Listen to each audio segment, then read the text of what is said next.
Hello and welcome to the Rob Burgess Show. I am, of course, your host, Rob Burgess. On this, our 8th episode, our guest is Melanie Samay. Melanie studied literature at Fordham University in the Bronx and received her master's in English literature from San Francisco State University. Her thesis was on The Ground Beneath Her Feet by Salman Rushdie and how he creates a literary version of the history of rock and roll by writing his own version of the Orpheus myth. Other favorite authors are Irvine Welsh, Vladimir Nabokov, Anne Rice, Bret Easton Ellis, Chimamanda Ngozi Adichie, Arturo Perez-Reverte, J.K. Rowling, Charles Bukowski, Zadie Smith, and Chuck Palahniuk. She sometimes spends too much time reading, other times too little. Samay owns too many books but can't stop acquiring them. She's forever pro-physical books and anti-e-readers. She has a shy, skinny black boy cat named Hermione. She is a staunch defender of the serial comma. Currently, she works in marketing for the Contemporary Jewish Museum. When she's not reading, she's walking around the city, sitting in parks with friends, and hanging around dark spaces at night listening to loud music. Read more on her blog about books and book-nerdom at soifollowjulian.com. Please rate, review, and subscribe to the podcast on iTunes at tinyurl.com/The Rob Burgess Show. Once you're signed into iTunes, hit subscribe. Click the tab on the iTunes page near the top that says Ratings and Reviews. From there, please leave a star rating, hopefully 5 stars, and click Write a Review to leave a review. Thanks again for the support. You can now also find The Rob Burgess Show on Stitcher at www.stitcher.com/the-Rob-Burgess-Show. Google Play Music at tinyurl.com/The Rob Burgess Show Google Play. Tune in at tinyurl.com/The Rob Burgess Show Tune In. YouTube at tinyurl.com/The Rob Burgess Show YouTube. You can now also subscribe directly to the RSS feed at tinyurl.com/The Rob Burgess Show RSS. If you're an Android user and you're still not sure how to listen, you can also visit the website subscribeonandroid.com/tinyurl.com/The Rob Burgess Show RSS. And if you have a one-click supported app on your Android device, the app will load automatically. You can find more about me by visiting my website, www.thisburgess.com. The official website for The Rob Burgess Show is www.therobburgessshow.com. Follow on Twitter at Rob Burgess Show. Like the page on Facebook at The Rob Burgess Show. Follow on SoundCloud at soundcloud.com/the-Rob-Burgess-Show. The email for the show is therobburgessshow@gmail.com. And now, on to the show.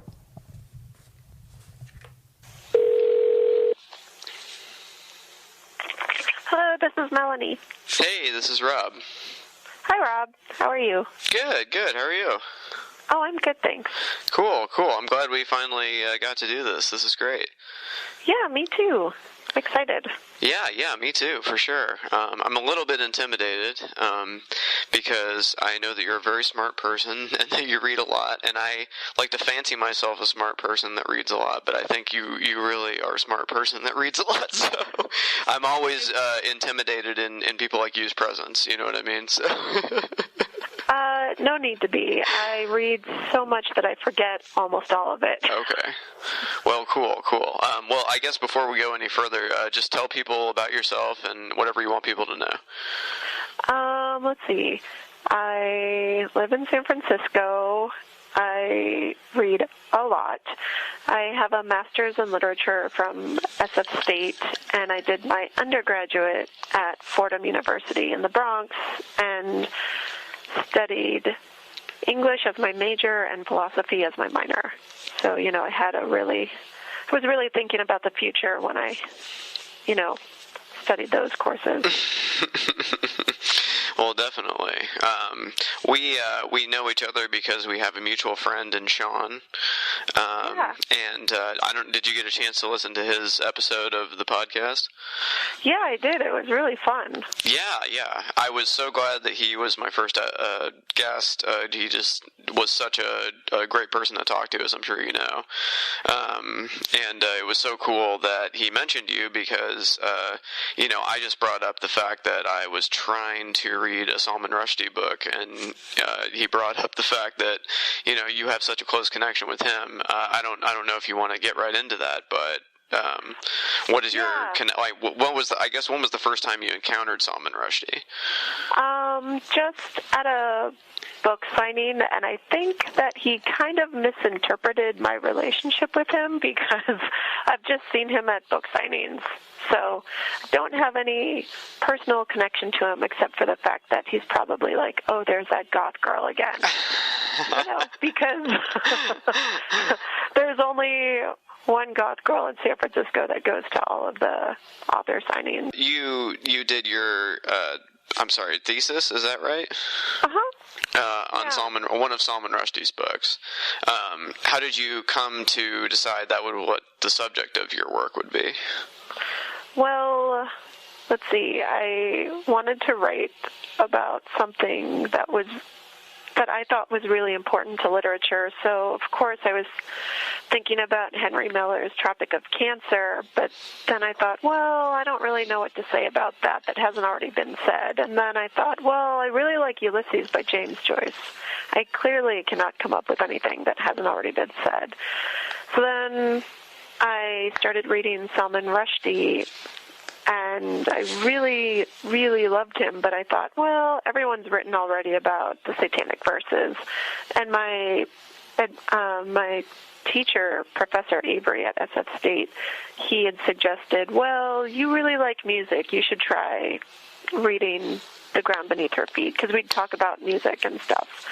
So I picked it up, and all of a sudden, like the very first page, I was drawn in, and I thought, this is the book.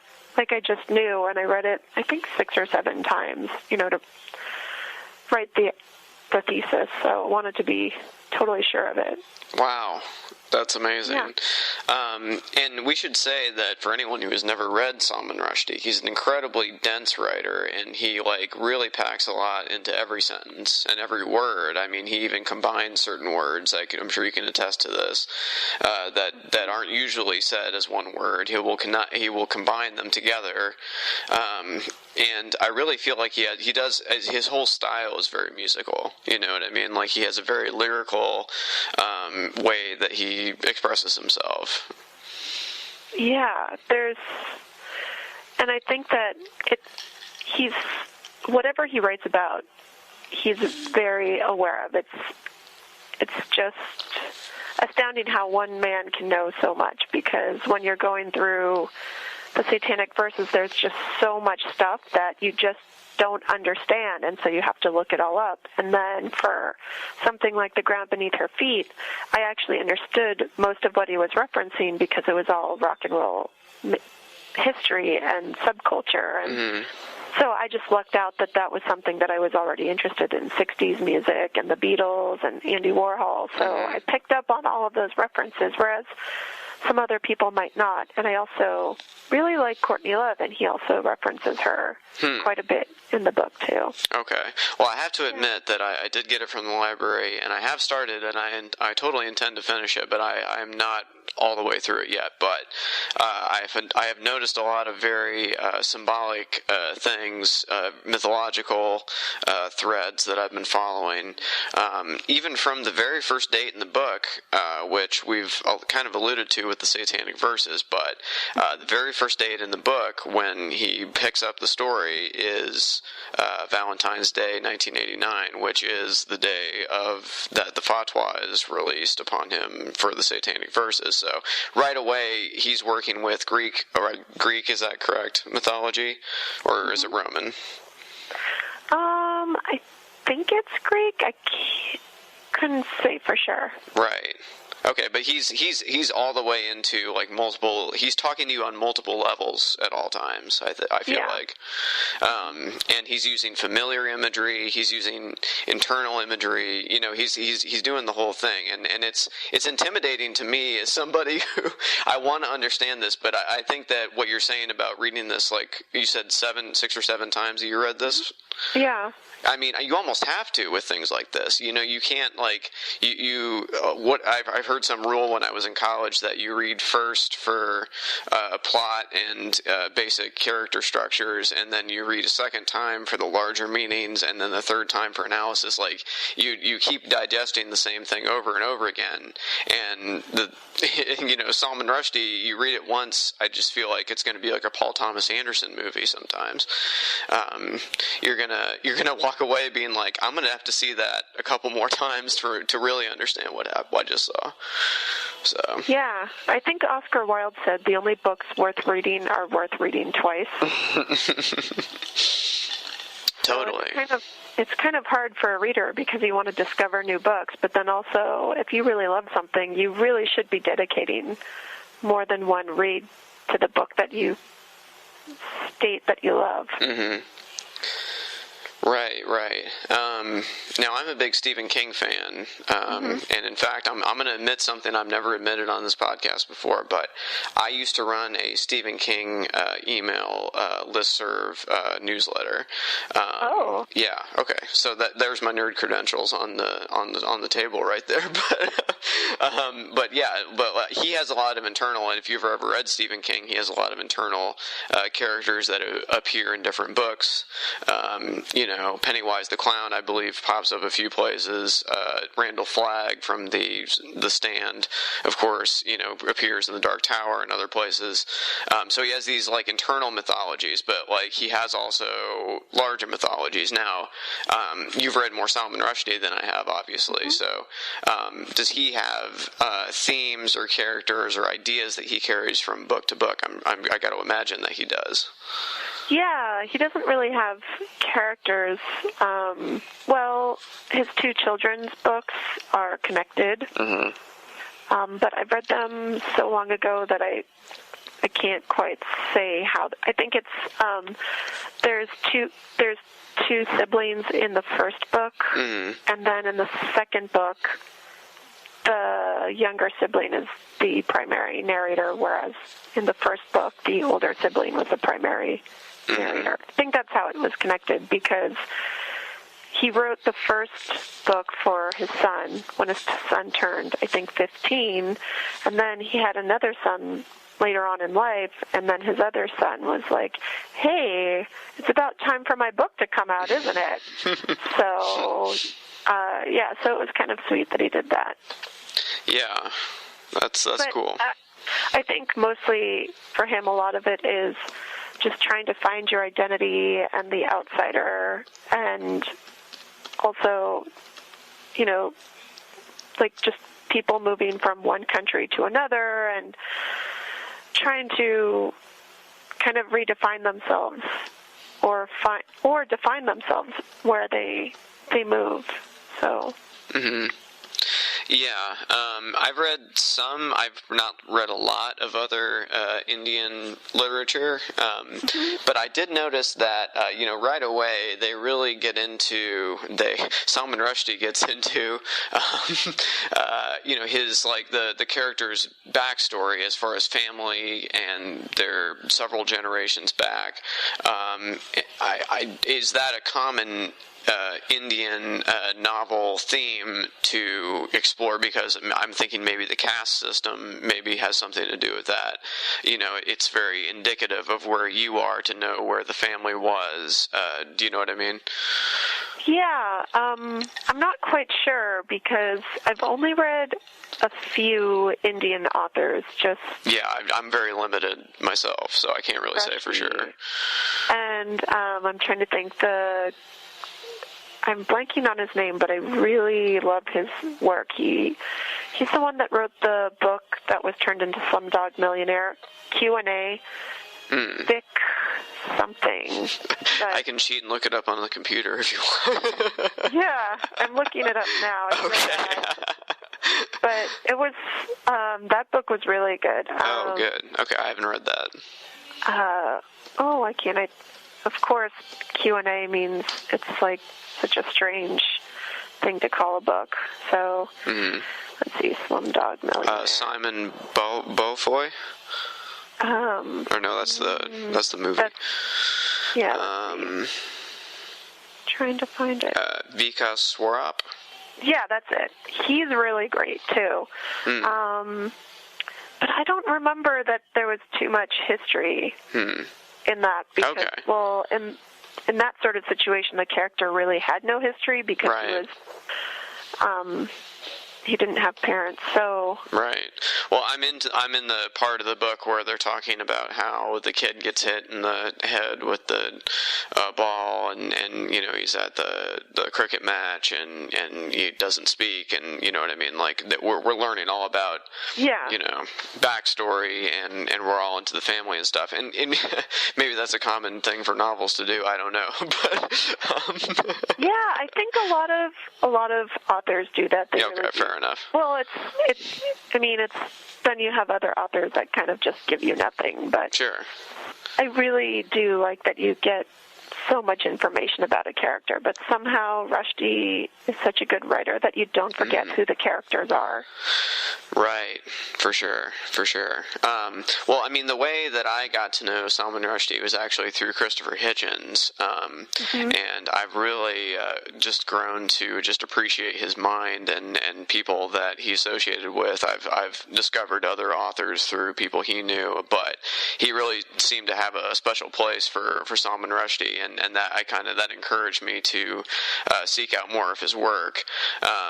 One of the things that he said was that the reason he never wrote fiction was because he wasn't musical, and all his friends who, like Salman Rushdie, who were fiction writers, all had a certain musicality. They knew how to play music, like they understood music, you know, how to make it, and that was very important in their making of fiction.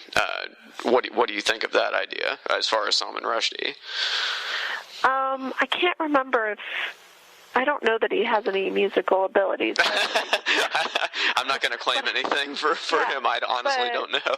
But he definitely has a lyrical, like, cadence to his writing. Like, it really lends itself well. And if you see him read, and there's tons of videos of him reading, you really are struck by the language and how it kind of sweeps across you, and so I definitely think that it's there, and he knows how to use language in ways that most people can't. And it's crazy too, because you know, he's from India, but then he goes to school in England, and so, but he's always, I don't know if that has something to do with it either, that he's from another country. Yeah, I think it must. I mean, it has to have some effect, because if you have to learn a language that's not your first language, you have to construct a language out of, you have to make it yourself, and it's not a natural thing that you have to do from the time that you can talk. So you have to kind of construct language in a different way. So maybe that helps you deconstruct language too when it comes to writing it. You're not bound by the same rules. It's funny, this is actually reminding me of a book I read called The Song Machine, which is about modern hit making, and how all of the top 40 songs you hear nowadays are by the same group of Swedes. They're like 5 people that are making like 40% of what you hear on the radio. Yeah, but they make it like an assembly line. Like, you do the top line, you do the beat or whatever. So they've got it down to a formula. So well, it's interesting because they're taking American culture that comes secondhand to Scandinavia a couple of years after the fact, and they're regurgitating it back to us as our own pop culture. but they're doing it like an assembly line, like the Ford, assembly line. They're just, different piecework, and they're just making these on the same formula. Anyway, it was a super interesting book I read last year, but oh, cool. It's by a writer for the New Yorker, and he's written several pieces about K-pop, for example. My friend Jonathan and I talked about that on the second episode of the podcast, because he teaches English in South Korea. But he's saying that they just say things like when the people that do the top line, like the people that do the beat will put a beat down, and then somebody will go into the vocal booth and they will sing kind of gibberish to start with, but they will start to form words as the words match the beat and the rhythm that they're hearing in their head, and they form the lyrics that way by what sound good together. And these people don't speak English as a first language, so it's not really important to that. Like, if you think back at Irving Berlin and Scott Joplin and all these people of the early American standard songwriting, there was a lot of emphasis on being clever in the lyrics and turning phrases and being double entendres and all this kind of stuff. But if you don't know, you just hearing words and sounds and you're trying to put them together, if you're able to deconstruct a language from outside, you don't have the same constraints as somebody who's a native speaker, because you don't have any expectations of how it's supposed to sound, so you can take it apart and put it back together in ways that make sense for what you're trying to do. Oh, that makes sense. So, anyway, I just put my soapbox away, and it's on the side. But it's a great book. You really should read it. It was very eye-opening. Yeah, that sounds good. Mm-hmm. Nabokov, he also wrote in English. Yeah. My wife and I have talked about didn't he write every single sentence on a different note card too? I think he did 2 to 3 sentences on them, but yeah, he used little note cards. Right. And he only wrote on one side. Yeah, it's just intimidating as someone who writes for a living, ostensibly, to read somebody like that, because it just puts you to shame if you're not sweating over every word. It's like, wow, you read Lolita, it's so it's so intricate. Every word, there's not a word that's out of place. You know what I mean? It's like every word needs to be there, and it's intimidating as somebody who wants to put words on paper. It's like I don't even want to foul the paper with these unnecessary words, because there's these people that are gonna write out each individual word on a note card, and it's intimidating. Yeah, totally. Yeah. So the other thing I wanted to ask you about is I saw on your website that you met Chuck Palahniuk. Uh-huh. I haven't read the sequels to Fight Club yet that are on graphic novel, but can you tell people a little bit about them? Yeah, I'll just give you the brief without any spoilers. Yes, please. So it takes place 10 years after Fight Club, the book/movie, ends, and the narrator is married to Marla, and they have a child, and she's growing bored, and so she switches his meds. Mm-hmm. And so then Tyler Durden comes back. Mm. And so it's 10 comics of these characters. So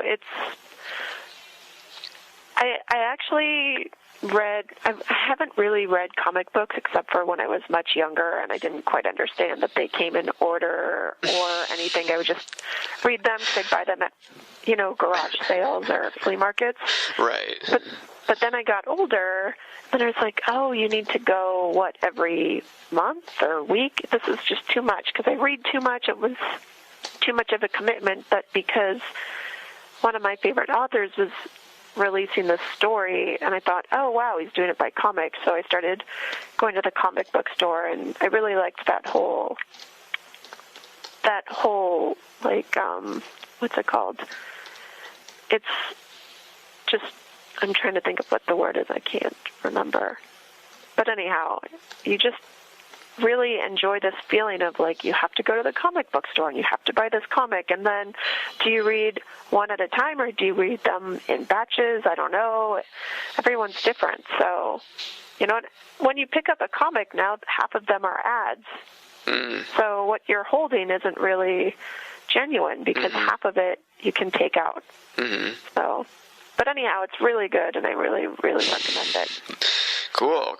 Well, I'm a huge Chuck Palahniuk fan. I think I'm just trying to think of his first few books. We have, of course, Fight Club, and then what was the serial killer women one? Invisible Models. Monsters? Thank you. Yes. I love that book. I love Survivor. I thought Haunted was just great. That was so cool how he brought all his characters together in one place. That's so fun. I enjoyed that. Did you hear about how many people were getting sick at the Yes. I love that. I love it. And I almost got sick the first time I read that story. I actually was okay. Like, I guess I have, like, a really high tolerance, and I was fine. But then I listened to him read it, and it's not other people, it's him, because he's written it so he knows exactly where to pause. He's an intense guy. Really I think I heard Haunted where he read it, and it was, wow, it was intense. Like, That's when I started getting sick. And I knew what was happening, but it was just the way he read it. I'm like, oh. Wow. Not that I ever did the thing that they describe in the story, but I had a pool at home, and I understand. I felt the suction that can happen, you know, at one of those things. Yeah. So I get that feeling. It's like I never did that thing that they're describing, of course. Yeah. But I get that, you know, it was a very tactile thing. I was like, oh, no. Like, just thinking of it, it's too much.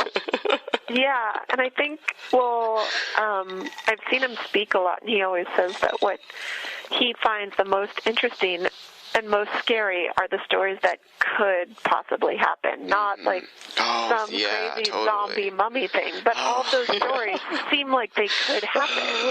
I know. You know? Yeah, it's terrible.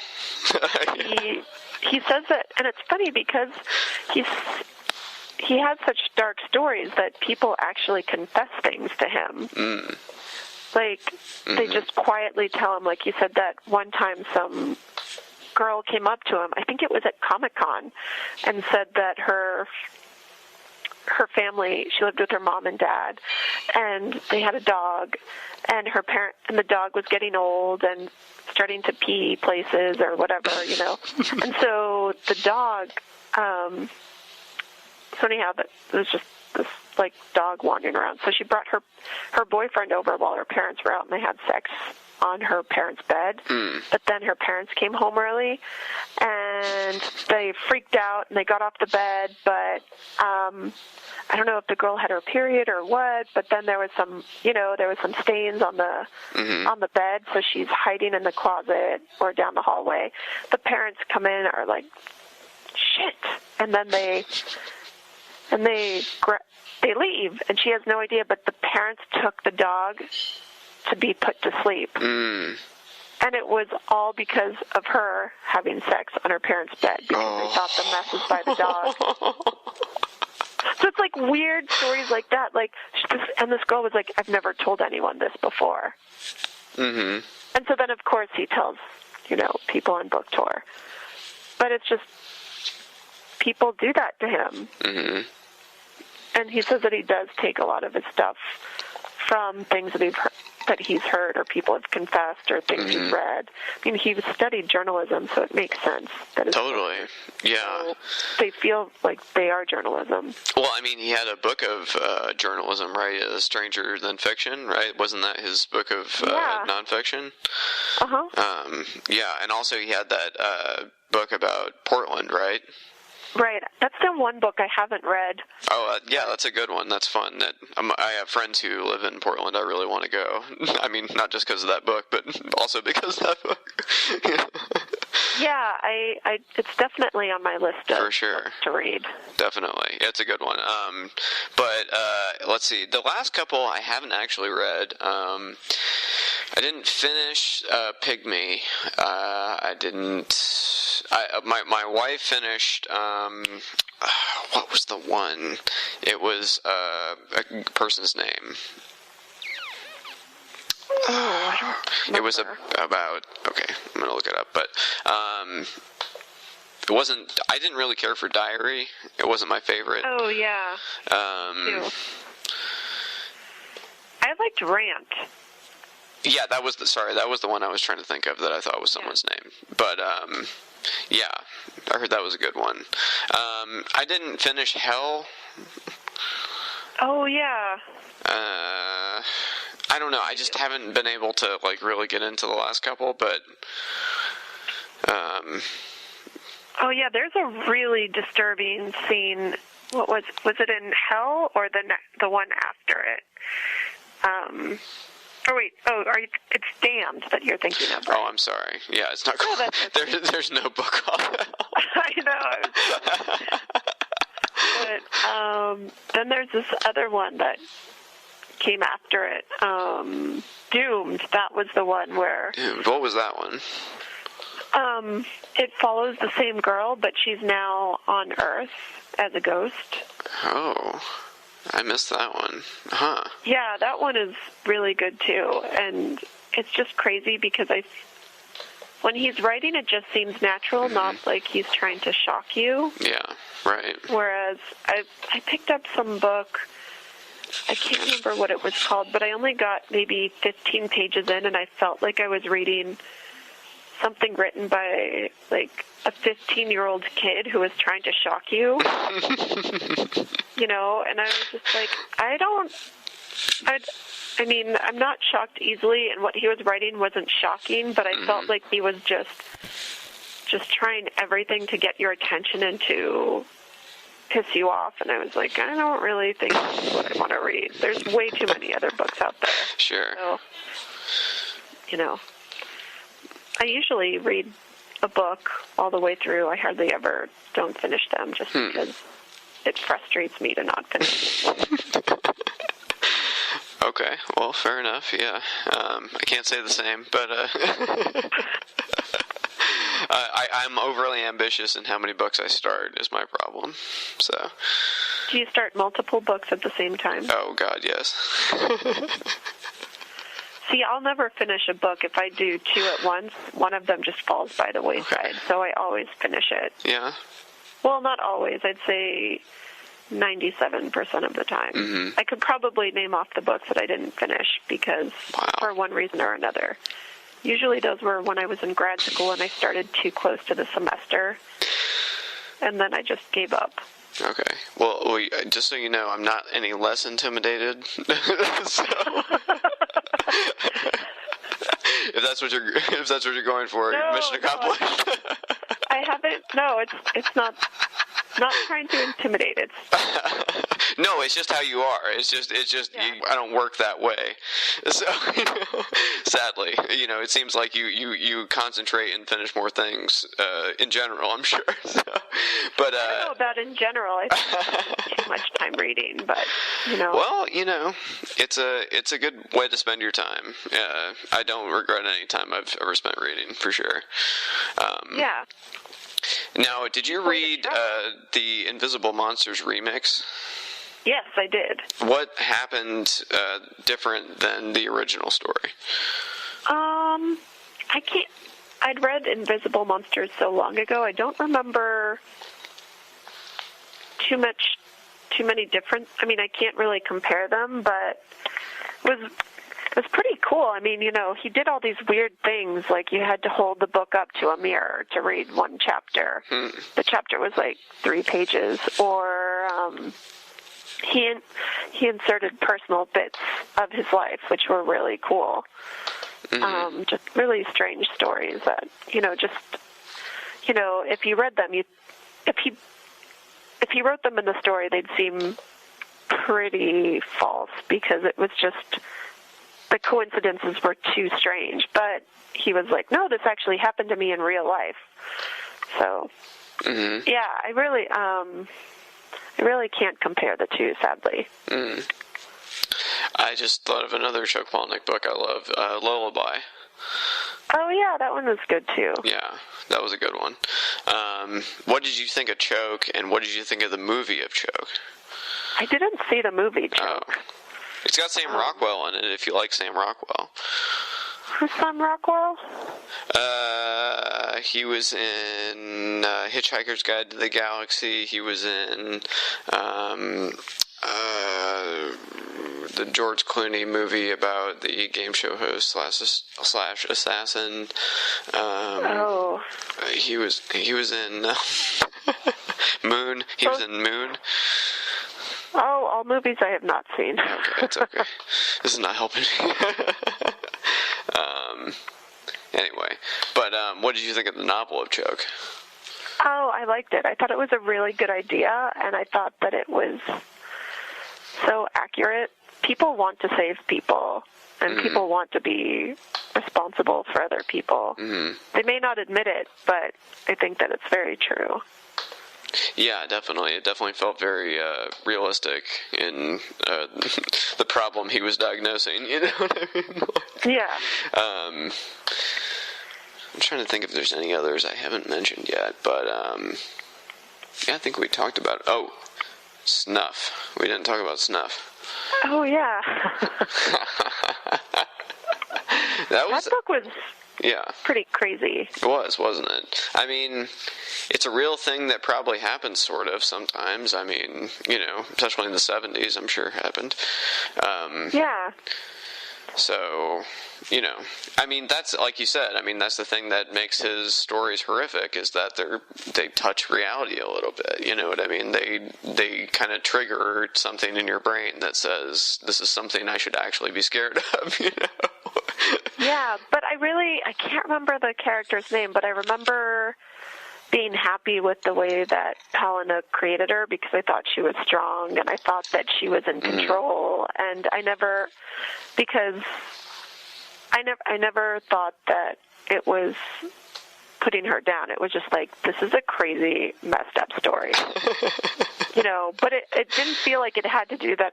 I felt like it was messed up not because of porn, it was because of, you know, that other plot line. Sure, so, absolutely. You know, so that's what I also appreciated about it, that I thought that it was a tasteful book in that sense. I mean, yes, it gets graphic and stuff, but I don't think that was, you know, that's problematic. It's just because sometimes I think that sex workers are kind of poo-pooed quite a bit and looked down upon, especially in literature, and it's like frustrating to me because I don't really see that there's anything wrong with it. So definitely, you know, I was just worried about her safety because it was going for a record of some sort.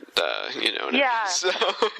No, I that part was like, but I did feel like it was very respectful about her. Oh, for sure, definitely. She's like, this is what I want to do. I want to break this record, and you know. Yeah, it was, and it's weird because sometimes I think when I'm reading a book, you can kind of tell when there's violence going to happen. There's this foreboding feeling, and although there was a foreboding feeling of like, wow, that's a lot of sex for one woman to have, it never felt violent or sketchy. Right. It was just like, this is her decision, and while that is not a decision I would personally make. Although if you're going to make the decision, you may as well make the record-breaking decision, I say. You know, if you're going to go for it, go all the way. You know what I mean? So. Totally. Exactly. So, you know, it was just really well written, I thought. Yeah, for sure. Yeah, I did enjoy that one. That was good. And I think one of the strengths of Chuck Palahniuk is he really commits to a certain aesthetic and a certain idea. And I really think the thing that separates him from other people is that he kind of throws his hat out there and he just goes for it, you know. Whereas other people kind of hold themselves back. He really doesn't hold himself back. He kind of explores things that are universal by being very specific, you know? Yeah. I just saw another one we didn't talk about, Tell All.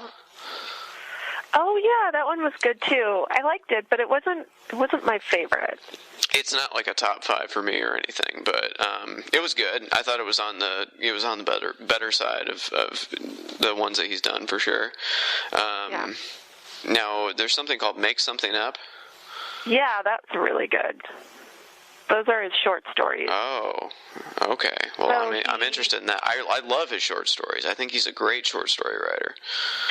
Yeah, I actually don't like short stories in general because... Oh! Yeah. Really? Because Why? I feel like it's not enough time for me to care about the character. So if someone dies, I don't care. If someone gets raped, oh well, doesn't matter. So, how do I care? But you don't appreciate that they let you fill a little bit of it in for yourself? No. No, it doesn't. You don't. I totally respect short stories. I get that there's a special art to them because you're compacting everything. But for me, I generally just don't like them because I'd rather commit myself to characters for a long-term period. Wow. But I really like his, and I really like Irvine Welsh's short stories too, so that it could be problematic. It could just be that I only like to read short stories by authors I like. But then I read this book that everyone really liked. I think was it called Tales from the Goon Squad? That sounds familiar. And everyone was talking about how great it was. And everyone was reading it, and then when I was reading it, everyone was asking me, "Don't you love it?" And I was like, it's okay, because it was kind of one of those books where they have different characters and they meld them all together sort of loosely, and I didn't really like that. So, but yeah, the Chuck Palahniuk short stories are pretty good. Some of them are really short, but some of them are a little bit longer. Jennifer Egan is the person you're speaking of. Oh, yeah. Yeah. I've not read anything by her, so... That's the only book I read. She apparently has won a Pulitzer and has The Invisible Circus. Was her first book. Oh. I don't know. Yeah. I'm not really a big fan of Pulitzer Prize winners. Whoa! Short stories. Boom. Yeah. Pulitzer Prize. Boom. Well, dropping fools left and right. I really like Booker Prize winners. Oh, you hear that, Pulitzer people? Oh, it's on. Well, that's funny because they just announced. I'm sure they all care about what I think. They're like, yeah, okay. Yeah. Hey, you gotta let them know. Yeah. Well, because I've tried looking, I look at the Pulitzer Prize winning books just in the past, and then currently, I've read a couple, and I'm like, oh, okay. Well, So, I don't know. It's just, I don't know what it is. I'm not quite sure. Mm-hmm. I know I've tried reading about the differences in the past, but I don't know. To me, the Booker Prizes, the Booker Prize-winning books or authors that I've read seem to be telling you a story in a different way, as in it's the style, and I don't really know what it is about the Pulitzer, what merits a Pulitzer for a book. I know that one was they were just announced, I think. Well, here's something that might be useful to what we're talking about. The Academy Awards are voted on by a certain, small group of people, and they all voted for, or the majority voted for 12 Years a Slave to be the majority thing, and most of the people that voted on it admitted that they had not seen it, but it just seemed like the right thing to do. I haven't seen that movie yet, but I don't know if it's the best movie or not, but it's just like, it seems like they were just trying to send a message by saying that, and it's just like, it seems like we should say this. So do you think that the Pulitzers are also like, there are trends and people just try to be like, I think this is what people think we should say, and, you know, it's like, this is what we're, you know, going to put forward as, like, you know, we want to send a message that this is the thing we say?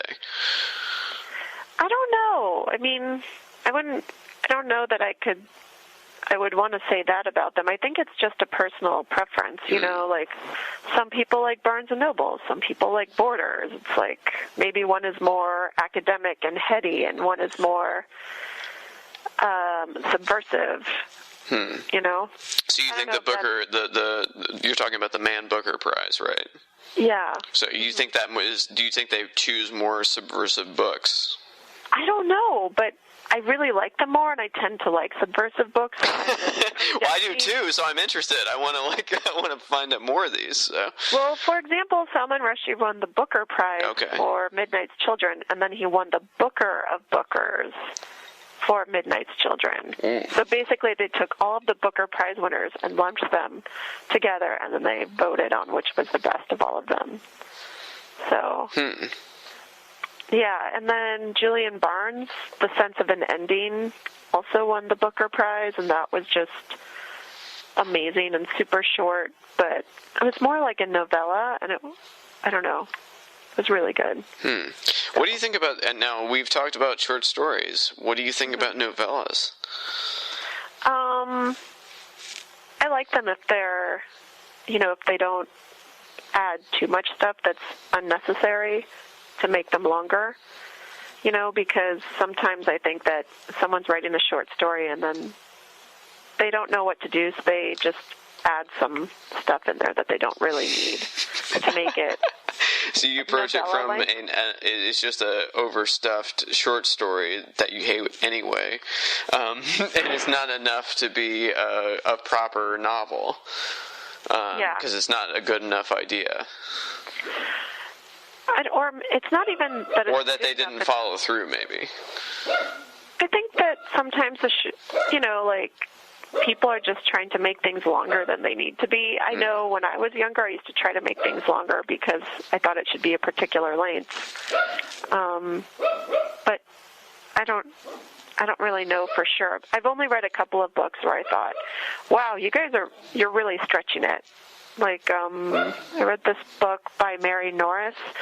It's Confessions of a Comma Queen. And so she's the copy editor for The New Yorker. And so it's like a really great book. It's really funny.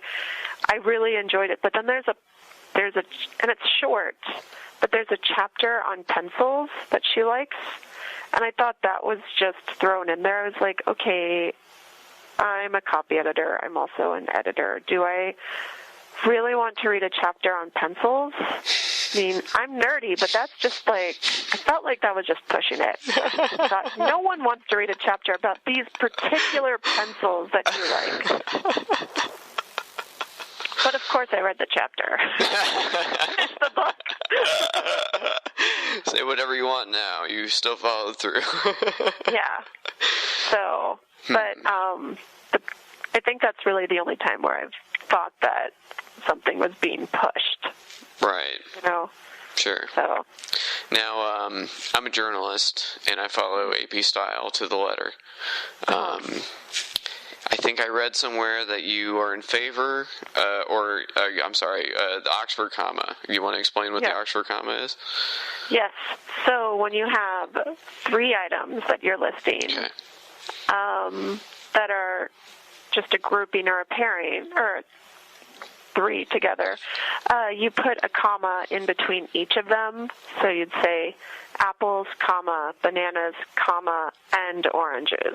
Whereas a lot of people, some people don't think that the Oxford comma is necessary, and so they just say apples, comma, bananas, and oranges. So in my mind, and in all Oxford comma people's minds, all the defenders say that you're pairing those two together. So you're pairing bananas and oranges when really they're not supposed to be. Mm-hmm. So sometimes you can say, like, this book is dedicated to my parents, comma, Ayn Rand, and God. So you're saying that Ayn Rand and God are your parents. So, okay. Yeah. So that's just an example. All right. Besides the fact that separately, besides what I'm about to say, I think it's over punctuation to do what you're talking about, and that I'm smart enough to figure out that I'm not actually going to include the last two things together. I am a slave to AP style by profession. I don't have a choice. Whatever the Associated Press says is the style, and I'm sure this is true wherever someone, publishes, but if you're a member of AP and you wish to remain a member of AP, you follow AP style, and AP style says that there is no such thing as an Oxford comma. Well, do you think I'm doing it wrong? Yes. AP. But do you think I'm doing it wrong for the wrong reasons? Do you think I should rebel? No, because those are the rules. Because the thing is so I helped create a style guide for the museum that I work at, and I'm very proud of it because we didn't have one. Because when I came in, there were all sorts of things that were very confusing. Like, there was no sense of order. Like, some people used a serial comma, some people didn't. So in this place, luckily, the director of marketing that was here, when we created the style guide, we talked about it, and we both agreed on using the serial comma. But, if I worked somewhere else that didn't want to use it and the style was already established, then I would adhere to the rules because that's part of working at an institution or within a community. Right, but they do respond to outside pressure because in the time that I've been a professional journalist, I have seen changes, mostly in technology areas, but website used to be 2 words with the W capital. And since then it's turned into one word with no capitals, and internet, it may, depending on what day of the week it is, it might be a capital I or not, but, they consider that a proper noun sometimes, and that's just them not knowing, they're learning things too, they're taking new information in, so. Yeah. I think they almost need to see too many bad examples of Oxford commas not working out, because the second they change it, guess what? I'll change it too, because we used to use state abbreviations after Phoenix, Arizona. It wasn't Phoenix, Arizona. It was unless it was in a date line or a cut line. It was Phoenix ARIZ dot. Or it was, Boston MASS dot, it wasn't Massachusetts, but now they've changed that, so I don't do that anymore. So anyway, everyone else who isn't like an editor or a word nerd has like gone to sleep listening to this right now. No, they're having the best time. They're like, this is the most exciting conversation I've ever had. I didn't know people cared so much about commas. It's a major point of discussion. We talk about it all the time in the newsroom. It's yeah. I mean, if you can't write properly, then why would anyone bother reading your story, even if it is, an interesting or important story? If you can't write well, if you can't, represent the American version of the English language. Nice qualifier, BTW. Well, because, perhaps Americans have lazy and I have adopted it as well because I don't want to come across as a pretentious ass. Sure, you have to moderate yourself. I have to moderate myself all the time. Well, Nabokov's name is Nabokov. But if I say it like that... Oh my God. People are going to be like, who the hell is she? So, yeah, I think we all make concessions because that's what happens. Like, wow. We've dropped a lot of spelling. Like catalog used to be CATALOGUE. Yeah. But we dropped off the GUE. I mean, the UE. So, I mean, sure. And it's also interesting too because there's the America broke off from England, so why should we do everything the way they did it? Mm-hmm. Because shouldn't we have just stayed associated with them if we wanted everything to be identical? So. But English is a Germanic language, and I think you don't realize what that means until you, because I went to some Romance language countries during college, and I went there with my Germanic tongue, and it was just it was hard to communicate, because we don't have to know, for example, like or at the end of a word, Mm-hmm. we don't have to know inflection as part of language, as much. It's still part of it, but it's still kind of a mealy mouth way to talk. So English is just a weird language all around. Yeah. It's I mean, how would you describe? Because I actually talked to Swedish people on my last podcast for 3 hours because they have a phone number that you can call and you talk to a random Swede, and it's amazing because they all speak more than one language. And they all, they speak English. We have to, kind of go slow some areas, but, I couldn't speak another language, like if someone called me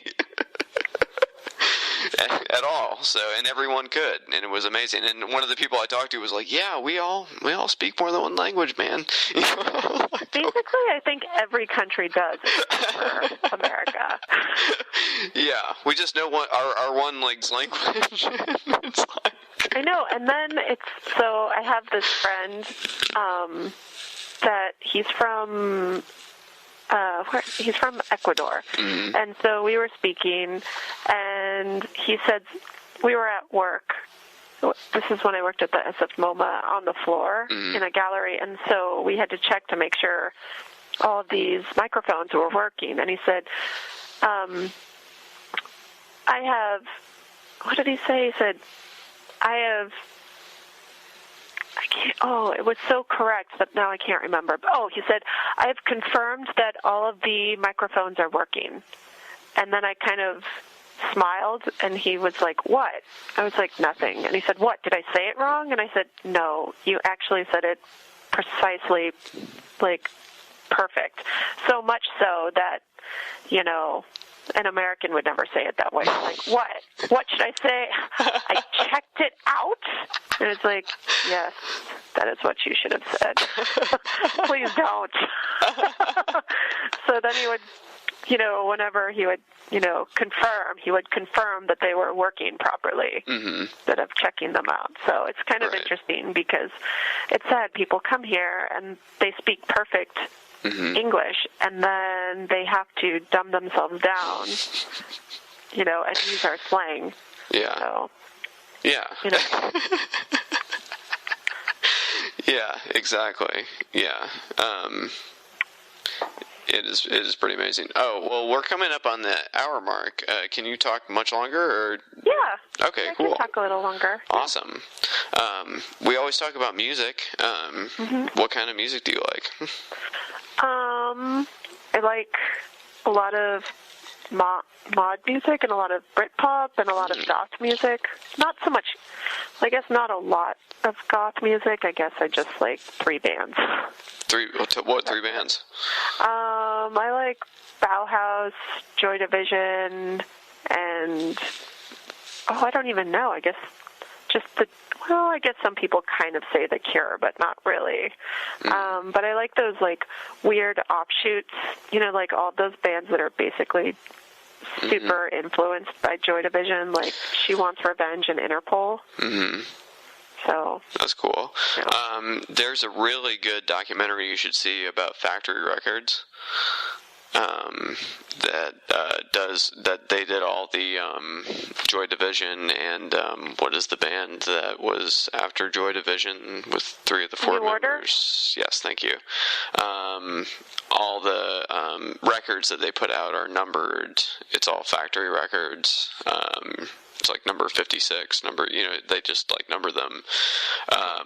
But it's a really good documentary about just the whole music scene in that area of the country and how there was like one Sex Pistols show that like set off an entire genre of music basically. So New Order, Joy Division, I love so much. I love the bass player of those bands. What is his name? Oh, I don't know. He plays so high on the neck. It's like he plays such high notes. He's not what a bass player is normally. He basically redefined the bass for that whole time in music, as far as I'm concerned. Oh, yeah, I don't know his name. I'm really bad with... But I'm just thinking of, like, Love Will Tear Us Apart. Yeah. Like, that bass line is iconic. Like, that whole, like, it's just amazing. But he said the reason that he did that was because the bass amp he had wouldn't produce the lower sounds very well. So to be heard at all, he had to play high up on the neck and almost play it like a regular guitar. So I thought that was kind of cool. That is. But yeah, that's cool. I like all that kind of stuff. Yeah. I like there's a really good live version of Blue Monday that was recorded at the BBC. That's really good. You should check out. I think I probably have heard it, but I'll have to look for it. Yeah. I'm not so into New Order anymore, just because I used to be a club kid, and New Order kind of fits every music mold, because since they're related to Joy Division, they'll be played at goth clubs. Because they're 80s, they're played at 80s clubs. Because they're British, they're played at Britpop clubs. And then people that are desperate, Sean actually told me this about the beats per minute, that their beats per minute, I don't know what Sean was saying, but you remember he's a DJ, so he was trying to teach me about beats per minute. I'm sure he probably had this conversation with me at one point. And he was just like, blah, blah, blah, the beats per minute of New Order are just fit perfectly. So if you're ever desperate, if the song you ever had queued up wasn't going to work, that's the DJ's go-to song, because you can always sync it up. And I was like, oh, okay, great, thanks. I'm glad. If I'm ever in that situation, I'll remember that. Yeah, just always use New Order, and then you will avoid a train wreck. Yeah, exactly. Yeah. To land a plane, you grab the throttle and you push down, and if you're ever in a sticky situation as a DJ. Yes, exactly. Then you can thank Sean for that. Yeah, exactly. I often do thank Sean for various pieces of random knowledge that I know. For sure. Well, that's cool. Sorry, what else did you say besides those three bands? You said something else. I like mod music and Britpop. Oh, yes, I had something on that. Like, what Britpop bands do you like? Pulp is my favorite.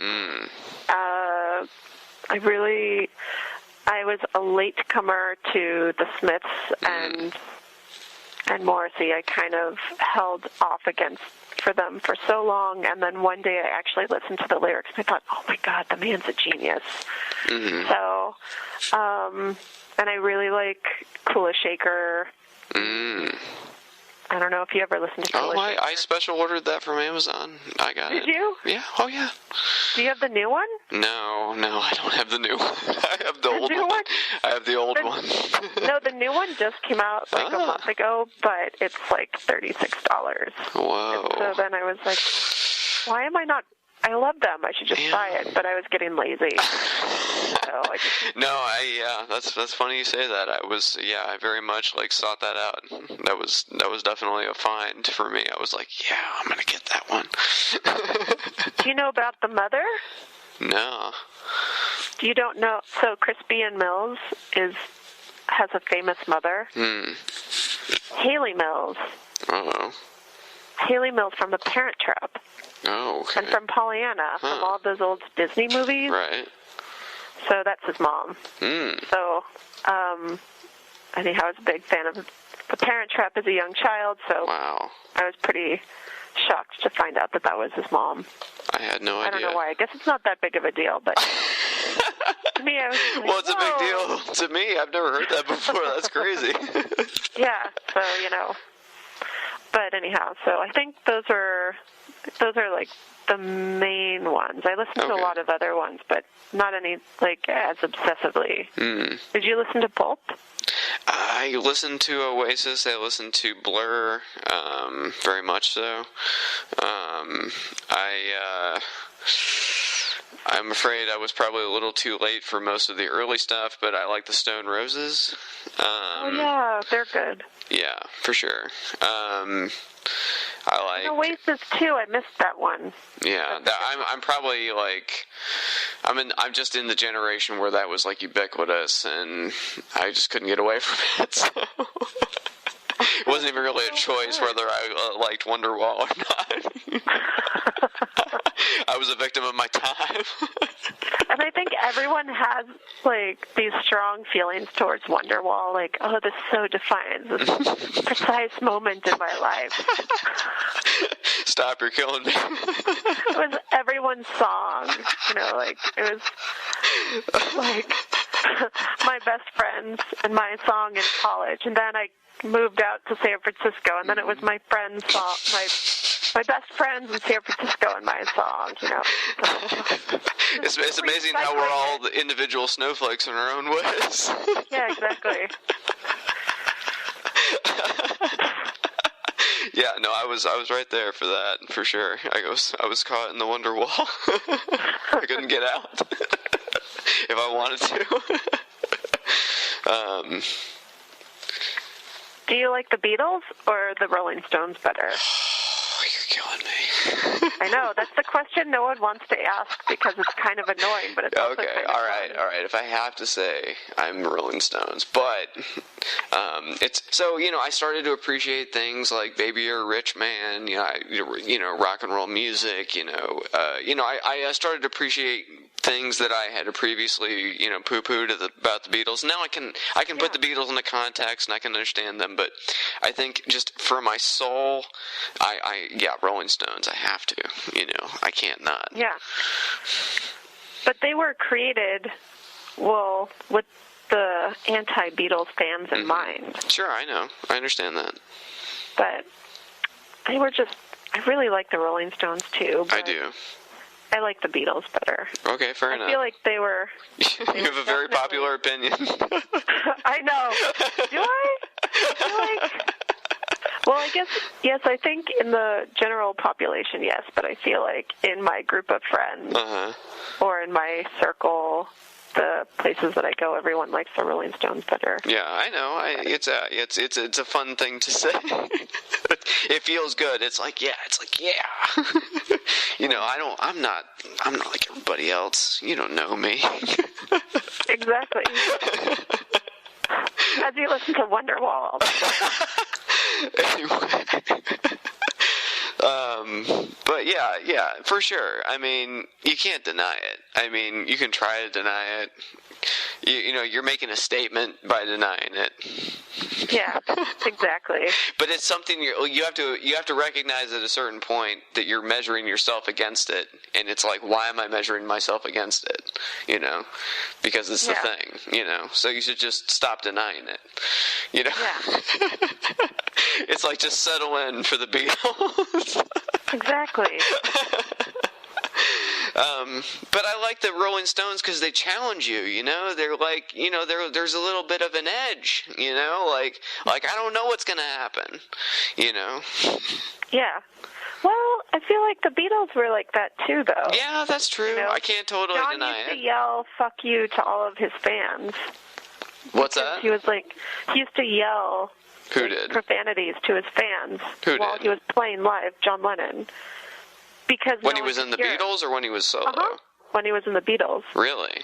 They were the ones that their producer was really, or their manager, Brian Epstein, was really trying to like corral them because they were the ones that were like always getting into trouble, and they were the ones from the bad families, and then the Rolling Stones were like all from good families and really well behaved up until a point.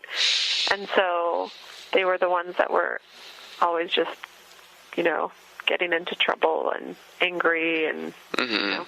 But who knows? Then the Rolling Stones definitely lived up to their reputation. Yeah, for sure.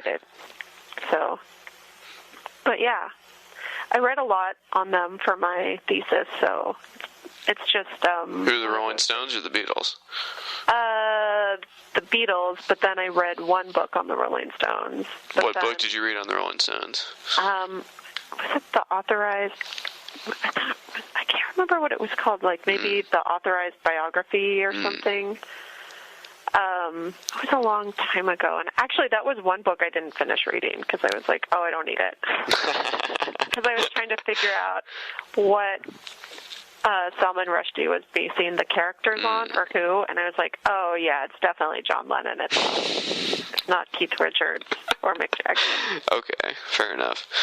There's a really good Beatles book you should read called You Never Give Me Your Money, and it's about the acrimonious financial split up of the Beatles. Oh my God, I don't know that I want to read that. It's so good. It's basically about the idealism of Apple Records and what it was going to be, and they were going to be like inventions and whatnot.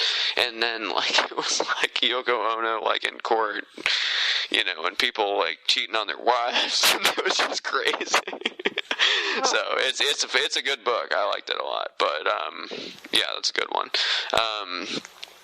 Yeah, I guess I can't really, you know, I reflect back at mixes I made in college, you know, of music, and I judge myself harshly because I see that choices I made were based on the fact that I wanted people to think I was a certain way, and it's like, I know you think I'm going to pick this obvious thing, but I'm not going to pick the obvious thing, and I think a lot of my acrimony towards the Beatles is based around that idea, that I wanted to define myself by being like, yeah, I don't know, I reject the Beatles, you know, I'd reject the status quo and the norm, and you're just supposed to like this, you know, and I just realized that sometimes things are, you know, popular because, you know, they're good. Sometimes, you know, sometimes it's like things are on the bestseller list because they're actually that good.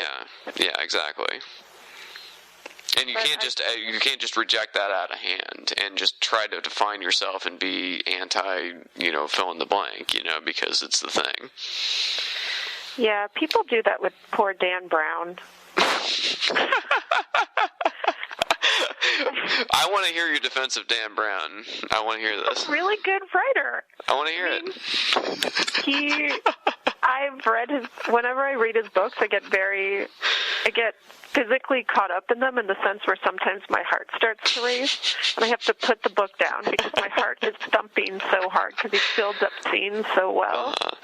And I understand that, like, those stories, you know, the Da Vinci Code, actually, that story had already existed before that thesis, but it doesn't matter. He told it better. That's the part. People forget that's the part about fiction and literature, is that it's all in the telling of the story, because all stories are basically already told. It's just, how do you tell them? Yeah, so. That's true. That's good. It's a good lesson to learn, for sure. What do you think about the fact of him leaving every chapter on a cliffhanger? Oh, well, you know, that's classic. That's the thing. So if you read, he didn't make that up, right? You're right. No, like, so if you think about it, like, I've been reading all those books that you probably should read if you like, you know, if you're calling yourself a big reader. So I've been reading, like, I read Alexander Dumas' The Three Musketeers, and then I forget, there were a couple of other books like of that, like all those bestsellers back then, they were published in like a serial form, like in magazines, so you had to buy them the next week. That's why they were created that way. So I just think it's just true to what fiction was. And now all of these books that were just kind of created for a magazine, to sell a magazine, there's like these chapters are put together in a book and they're called literature. So I don't know that I would go so far as to call Dan Brown literature, but You can't be on the back of the book yet, by the way. You're not allowed to be one of the blurbed authors. No. Well, I guess you could call this literature. Well, I think that, fiction and literature are very fair enough. Very different. I get it. Very different. Yeah, okay. I understand that. But people always poo-poo Dan Brown.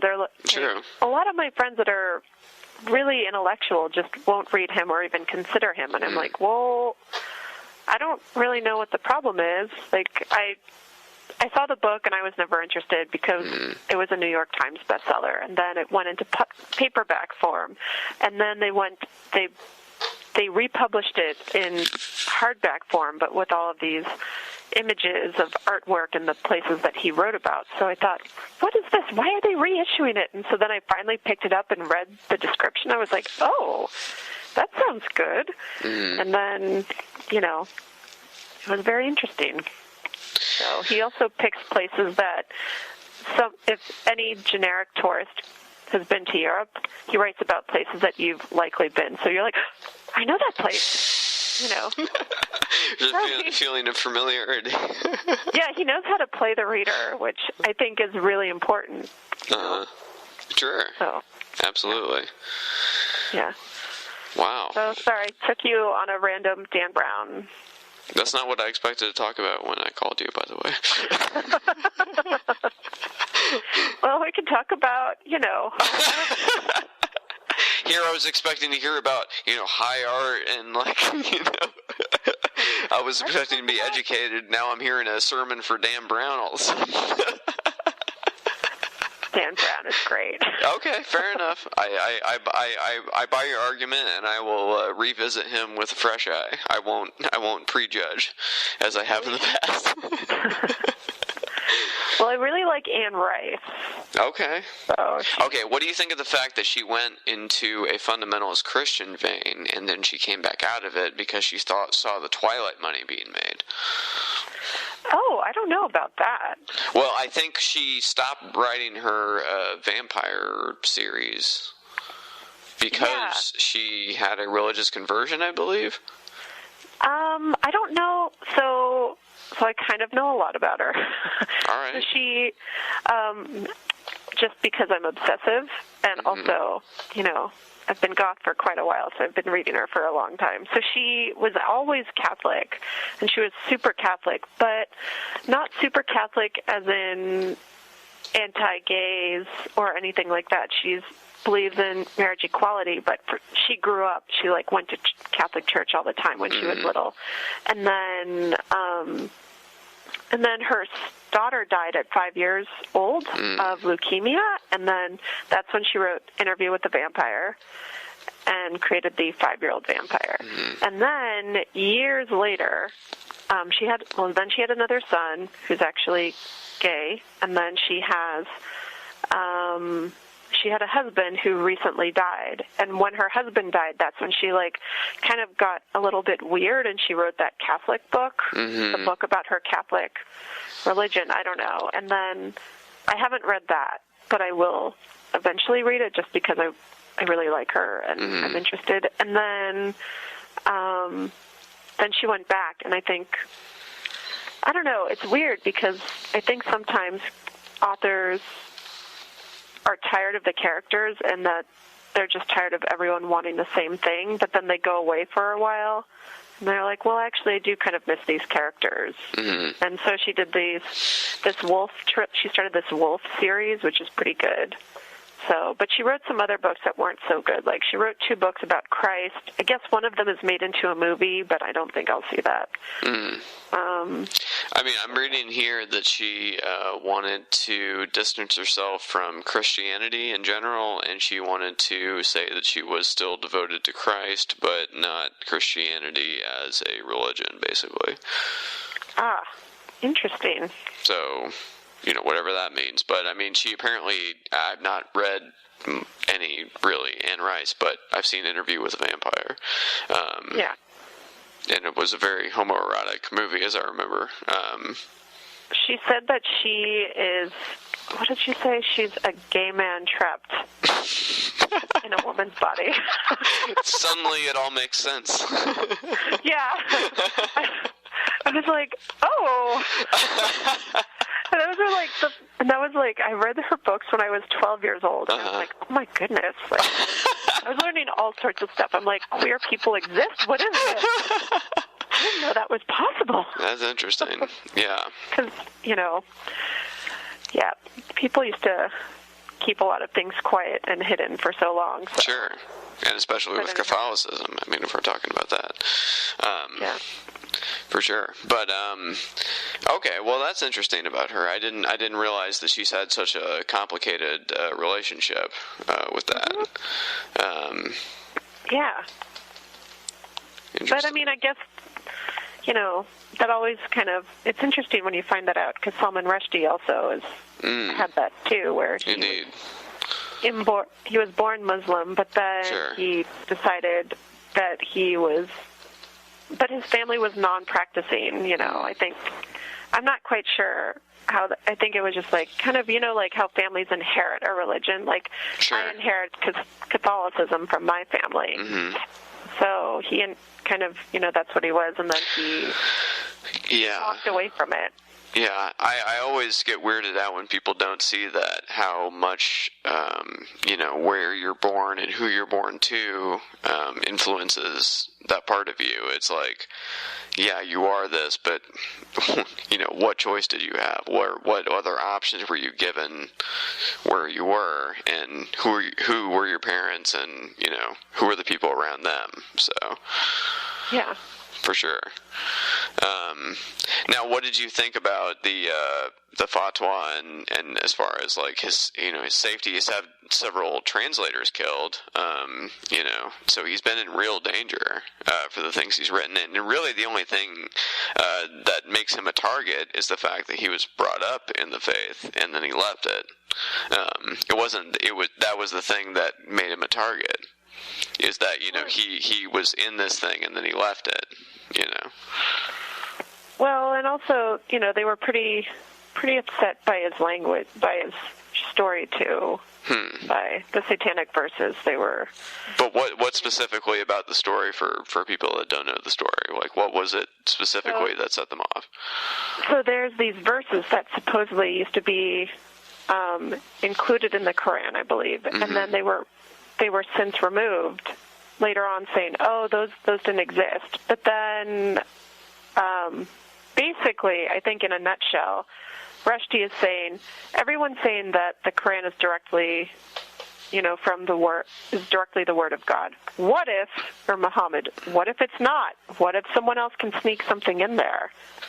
You know, maybe it's not exactly the exact precise word. Because I thought that when I was younger, because I went to a fundamentalist Christian school, and, you know, we're reading the Bible, and supposedly this is directly the word of God. And then later on I find out, oh, because you're really young. I mean, I went to this fundamentalist school when I was in the 2nd grade, so you don't quite understand different languages and different cultures, different countries so well. So to me, this was directly the word of God. And then they're like, well, actually, it's translated. Well, I didn't understand what translation was, that words can change, that they're not precise. So then you get older and you're like, well, then a few years later, you're like, well, how do I know that this is exactly directly the word? How do I know this? So, so I think that's basically, you know, that's just like it in a nutshell that he said that. But yeah, he's had a lot of people associated with the book be killed or, you know, really harassed and injured. And people have definitely died in relation to the selling and publishing of the book. Mm-hmm. And they really, did not want the book to go into paperback form because, the life of a book is hardback and then paperback. And then if it's in paperback, then it can really be taught in schools and, bought more easily and more readily. So they were really fighting that paperback. Mm-hmm. And that's kind of when some people, one of the, I think, publishers was killed. So, Mm-hmm. But he says that he's safe now. He doesn't go anywhere with any guards or Mm-hmm. anything like that. But he still gets something sent to him every February 14th Mm-hmm. to remind him. And Right. technically, the sentence on him is still out there. Yeah, I actually wrote a column about this year, February 14th. I wrote a column about it because the bounty had actually increased again, and it was near 4 million. But it was like a conglomerated, they were putting their monies together in a pool for it. So it's still happening. It's still out there. He may not travel with a entourage or whatever. But it's still out there, and I just think as someone anyone who respects free speech and free expression has to support him, in any way, just for the simple fact that if that's the basic thing, if we don't respect that, then nothing else can happen. We just have to be able to say things, so I feel very strongly about. He is just one of my heroes for that, just for the fact that he puts his life on the line. He's never backed down from it, No. And that's something to be admired as well, because if you back down from it, it's not just you that's going to suffer. It's everyone, because then that opens the door for everyone else to be like, well, I don't like this either, and so let's intimidate this person, So he's holding fast for a lot of other people that don't have to. So I appreciate that about him. But especially, he's just a writer. It's not like he didn't ask for this. He just wrote a book. All he did was write a book. Yeah. So yeah, definite strength in a writer. For sure. Yeah. I mean, it's gotta feel, I can't imagine how it must feel to be under that kind of scrutiny all the time. Anyway, everyone should read Salman Rushdie. That's my. They should. He's a great book.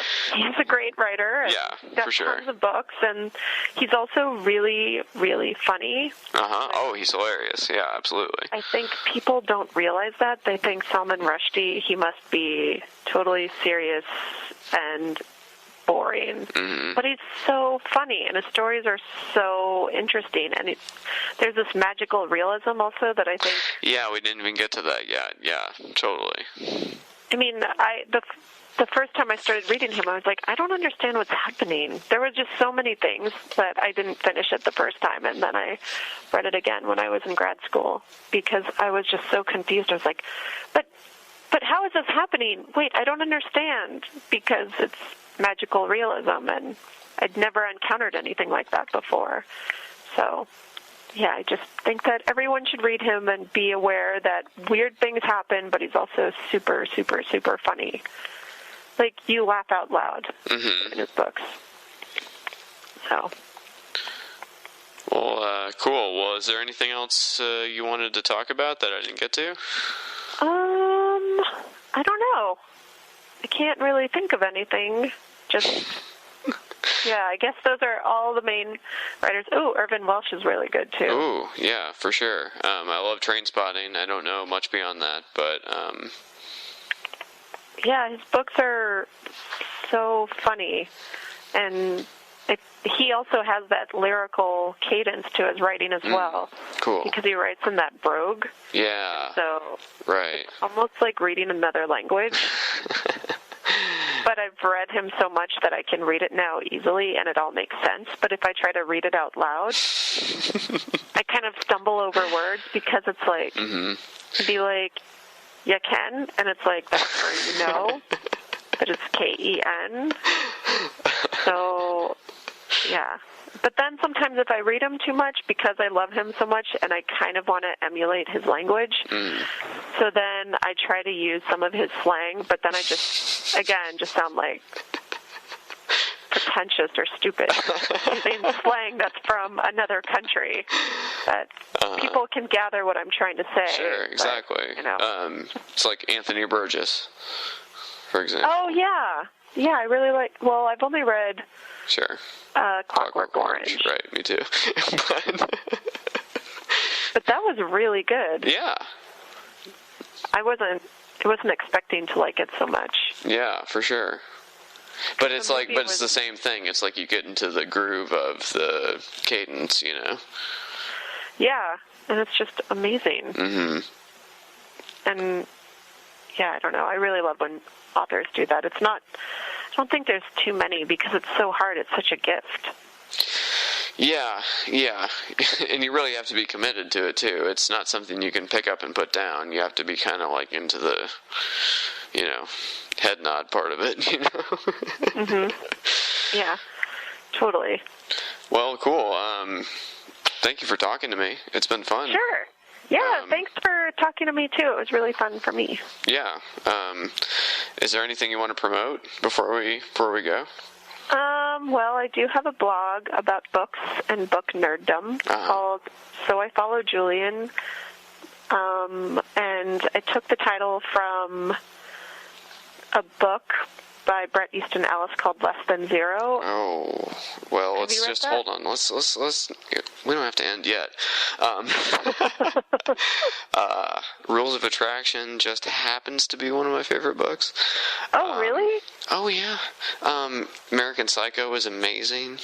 Glamorama is really good. Yeah. Rules of Attraction is one of my favorite movies. American Psycho is one of my favorite movies. I've seen Less Than Zero. Yeah, that's all you can say about it. I've checked it off. The box has been filled. You know what I mean? So. Yeah, but the book is really good. Yeah, absolutely. Yeah, for sure. So, what do you want to see about Bret Easton Ellis? I mean, just amazing author, right? Yeah, just one of my friends really liked him a lot, so that's the only reason why I read him. And I really loved him, and his sense of humor and his style, I like that. It's so clean and precise. Mm-hmm. And it's very American, and, you know, and then, of course, I thought this, but then I realized that I was not the first, obviously. Wow, this really reminds me of The Great Gatsby, you know? Yeah, that whole era. Sure. So it was really fun to realize that that I was just a part of this group that obviously it's like interesting when you're like, yes, yeah, I'm not alone in this theory. Everyone else sees it too. Yeah. So that's the biggest feeling I get from him as well. There's one scene in Rules of Attraction that I go back and read, and it makes me smile every time. It's just they're at the REM concert at the end of the book, and Sean Bateman is sitting on the speaker, and he's looking out at these people that are like these preppy people, and they're having these problems, and he's like, the real tragedy is they think that their problems are real, and they have no problems. You know what I mean? It's such a good scene. There's so many little tiny scenes in that book I love. But yeah, it's just like these people that really have no problems because they're super rich, and every carnal need is met. It's just that they have it all and they're still miserable. You know what I mean? You know, it's like that's the biggest tragedy, is that they have everything that people say you should want, and you still feel empty. You know what I mean? I think that's such a feeling that people can be like, yeah, you know, that's what I felt when I read, Bret Easton Ellis's work. You know, it's weird because its books feel so empty. Yeah, exactly. But not. I don't know. It's weird because whenever I read his books, they just make me sad, but they're just so beautiful, and I like the stories that he tells, but it's just all the language. It's just so precise. And there's all those lines, like you just said, you know? And yeah, for sure. But I think in a lot of ways he's a very disappointed idealist, and he wants things to be a very certain way, and he's very disappointed in the world that it's not that way, and he wants to communicate his disappointment through that. At least that's the way I perceive it.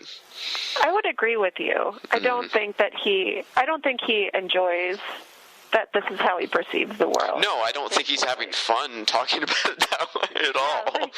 I think, because I know that there was a lot of backlash over American Psycho, and I was like, but I don't understand. This isn't glorifying it. I haven't seen the movie, but You haven't seen the movie of American Psycho? No, I haven't. Oh, okay. I don't mean to be that person, but please see the movie American Psycho. Yeah. I want to hear what you have to say after you see it, because it's very different than the book, but it's also good in its own way. I really like it a lot. Yeah, I definitely want to watch it, but there's certain movies where I'm like, okay, it's one thing to read about rape, it's another thing to watch it, because you're like, okay, when you're reading something violent, it goes with the story and it doesn't feel voyeuristic, but then when you're watching it, it somehow seems like it's sensationalizing it. I get it. They're doing that because that violence happened in the book. But it's a visual medium. It's telling you what it looked like rather than you being able to create it. Yeah. Exactly. So, but, everyone was not everyone, but people complained about those scenes, and I thought, he doesn't seem at any point to be sensationalizing it, in my mind, because I think if I would have read it when I was younger, I don't know that I could distinguish that, but, the more you read, the more you mature as a reader, and, you can see when you can catch those little author nuances where they're putting in the authorial voice, and it wasn't ever like he was like, woohoo, this is what's happening. Yeah. It just seemed like he was condemning him the entire time. I didn't think that he was happy about it. Yeah. But, for sure. So, I don't remember the Rules of Attraction so much. I remember really liking it, but Less Than Zero was the first book that I read that I got really attached to. And then I also read, what was the horror one? That one scared me. Horror? Was it a more recent book from him? No, it was something about some creepy animal toy thing. I don't know that one. I know the one that he wrote. Lunar Eclipse, maybe? Lunar Park? Lunar Park, yeah. That one. Yeah. Well, wasn't that where he met characters from his previous books? Yes. In a semi dream sequence or something?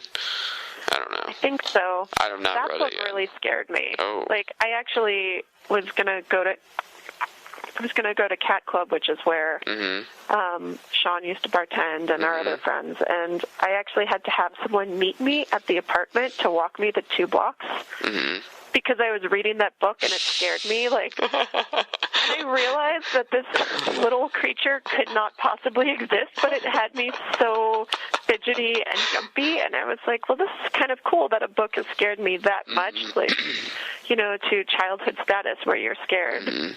And it was Bret Easton Ellis, and I never would have expected that from him. Because it was, some fictitious, monster that he had created.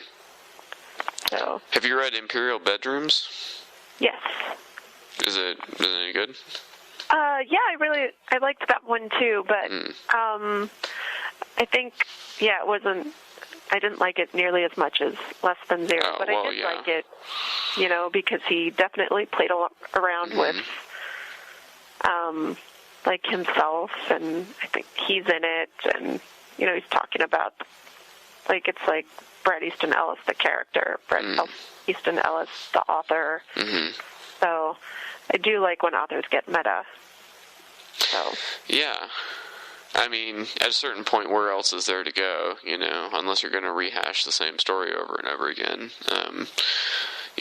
because I think there is a certain thing about you have your whole life to think about your first thing, and then you have from the time your first thing is released until the second thing is released to think about your second thing. Yeah. So I think Less Than Zero was definitely that first thing. Like he wrote that in college, right? I don't know. He was very young, right? Yeah, definitely really young. Yeah. So, but that was like his first, and I think anyone's first thing is very they've been, this is their statement. They may not get a second chance. Yeah. So I feel like that is always, they pack a little more into that, and then your second thing, maybe you were thinking about it before, but there is such a thing as a sophomore slump for a reason. But Rules of Attraction. Did you see the movie at all? No, I didn't. Was that the one that came out a few years ago? Oh, it came out several years ago. Oh. It defined my college. But okay. It was 2003, I think, is when the movie came out. James Van Der Beek was in it. Are you serious? Yes. It's great. It's Fred Savage is in it. No. Yes. Really? I can't believe you haven't seen this movie. No. Oh, I'm going to have to go watch it for sure. Yeah, see, I'm going to build it up now, and you're going to hate it, because I saw the movie first, and then I read the book. But, yeah, James Van Der Beek, and here's the thing. If you ever saw Dawson's Creek, and I don't know if you did, but apparently this was the movie that was supposed to break him out of the teeny bopper role. Okay, so he was being the bad boy in this movie. 2002, by the way, was the movie. He was trying to break out of the creek. He was drowning in the creek. In Dawson's Creek is the creek I'm talking about. But he was drowning in the creek, and he wanted to crawl out of the creek because those WB contracts are awful, binding. So he wanted to break out of that, and he was going to be Patrick Bateman. Not Patrick Bateman, Sean Bateman. Brother of Patrick Bateman. And in a deleted scene, Casper Van Dien shows up and is Patrick Bateman, BTW. Yes. James Van Der Beek, Fred Savage, what more do I want? I don't even know what else I have to say to entice you to see this movie. Nothing. You're already there. You had me at James Van Der Beek and Fred Savage. Good, I could have stopped talking there. Yeah. But yeah, you should definitely see it. I think it's a great movie. I mean, I'm really biased because I saw it at that very special time in my life, aka when I was 19. So anything you see during the fertile time in your life, you're gonna think is better. But I really do think you should see the Rules of Attraction movie because you will like it. It's got some really innovative, techniques of filmmaking. A lot of backward shots. Roger Avery directed it, who also co-wrote Pulp Fiction. Oh, cool. So yeah, it's a great movie. I highly recommend it. It's one of those, like I said, I can't be impartial on it. I'm totally speaking from a skewed point of view, but it's great, and really cemented my love for Bret Easton Ellis, because then that allowed me to portal back to Less Than Zero and all those other things. So I don't know how many people that happened for in the Less Than Zero movie, though. Yeah. Yeah. That was a whole different thing. That's a great book. It's a not great movie. I know. It's really sad as a movie. Robert Downey Jr.'s in it, though. So. Yeah. He's no Fred Savage. No, he's no Fred Savage. Boy Does Not Meet World. No, wait, that was his brother. Sorry. Oh, that's right. That was, who was it? The other Savage. Who? Ben? Ben, thank you. Yeah, Ben Savage. Ben Savage. Ben Savage. And now there's Girl Meets World. You know what's really, really, really sad is the, there's a character. Okay, so you know the story of Boy Meets World and Girl Meets World. Yeah. My son is named Harper Burgess. great. Do you know where I'm going with this? No, I don't. Okay. There's a character on Girl Meets World called Harper Burgess. Really? And I had no idea of that before we named our son Harper Burgess. Really? Yeah, it's a very unfortunate coincidence. Oh, that's kind of really awesome. I hope it is, because that's his name. That's so awesome. A good name. Yeah. Good reference, Sure. like after, Girl Meets World is a lovely show. You should be proud. I can hold my head up high. Yeah. You should decorate his room like the girl has it on the show. Stop. You're killing Talk me. about creepy. You're killing me.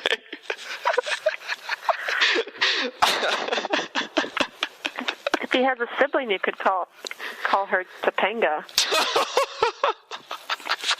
I'm going to have to edit this out before my wife hears this. Why? Because she'll think it's a great idea? Yeah, exactly. I don't want to give her any ideas. That's a great name.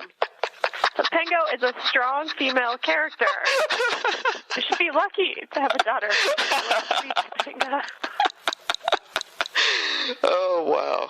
If I could go back in time and tell my 12-year-old myself that we'd still be talking about Topanga as a possible child's name. You're like, no one would ever want to. Why would you do this? Yeah, we could keep it thematic for sure. Yeah. That wouldn't be weird at all. No, exactly. And everyone who gets it would have like a shortness of breath for like 5 seconds. They'd be like, "Oh God, how do I react?" I would be just so excited. Exactly. You'd be invited to all the dinner parties. Yeah, absolutely. See Rules of Attraction. Report back to us, please. I will, for sure. Thank you for being a guest on the Rob Burgess Show. This is great. Well, thanks for having me. This was really fun. Yeah, for sure. Great talking books. Yeah. Music, learning about movies, I should say. Is there any final words you want to leave the people with? No, I guess not. Just read more. Okay. I can't. More. Yeah. I co-sign that. Talk to you soon. Okay. Thanks a lot. All right. Bye. Good night. Bye.